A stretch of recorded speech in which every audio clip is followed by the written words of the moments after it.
Hi, my name is Shabna Makrami. I'm a senior immigration practitioner at Niren Associates. You may wonder to yourself, why was I denied entry into Canada? You might have arrived at the port of entry asking admission into Canada, and the port of entry officer might have refused your entry. And you might have asked yourself, why did this happen? A reason a person may be barred from legally entering Canada are called inadmissibility.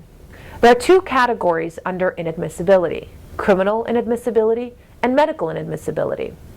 Under the criminal inadmissibility, Canadian immigration regulations are quite strict when it comes to even the minor criminal offenses, or offenses that have occurred many years ago, and offenses which are committed outside or even possibly in Canada.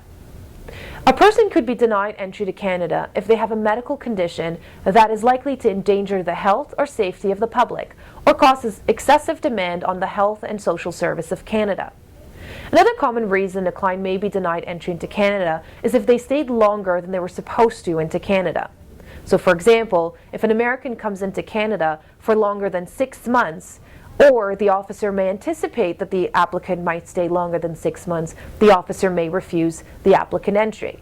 For further information on overstays or possible overstays, you may also want to look at our videos called Entry Packages. It is hard to get good guidance when it comes to past criminal offenses or medical inadmissibilities. This is not a mistake. The definition of inadmissibility is intentionally vague so that Canadian immigration can keep anyone out of the country. So what do you do if you are denied entry into Canada? What is a temporary resident permit? A temporary resident permit, also known as a TRP, is a type of visa application that requests a person who would otherwise be inadmissible to Canada to enter Canada on a temporary basis. Compelling reasons to visit Canada could include one of the following: traveling for business purposes, or traveling to see a close family member for emergency purposes. In certain circumstances, someone who has filed for Canadian immigration, so permanent residency, might also want a temporary resident permit to allow them to stay in Canada while their PR application is being processed. TRPs are given to applicants who can prove to the Canadian immigration officials that they do not pose a danger to the health, safety, and security of the Canadian public, and that they intend to return to their home country at their end of their temporary stay.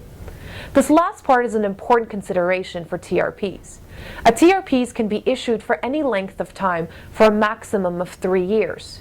The length of stay allows on a TRP will vary based on the reasons given by the applicant for their stay in Canada.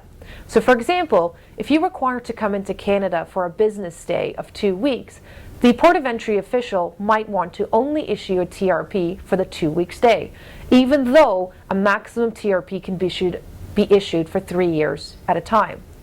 Predominantly, when we ask for a temporary resident permit by the border officials, we ask for the officer to allow the applicant to enter for the temporary stay. So for example, if you enter Canada for a 2-week business visitor, that the officer allows for that temporary stay.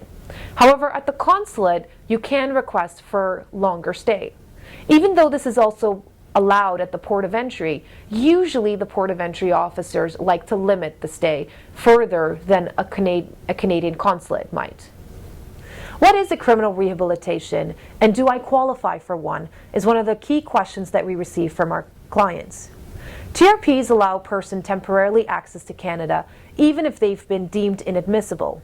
Unless the applicant wants to continuously apply for the TRP every time they want to go to Canada, someone who plans to visit Canada regularly should really consider a more permanent solution, that being criminal rehabilitation. You may be eligible for criminal rehabilitation. In certain cases, if a client has a criminal conviction that occurred 5 years ago or longer, may be eligible to make an application for criminal rehabilitation to enter Canada.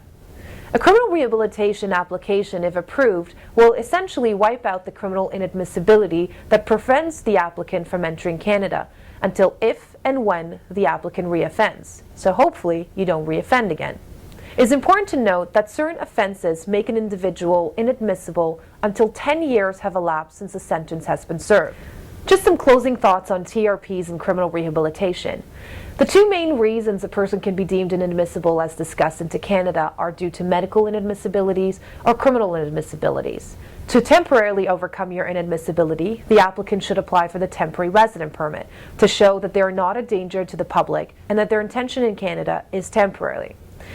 To be able to enter Canada in the future without constantly applying for the TRP, a person may want to consider criminal rehabilitation.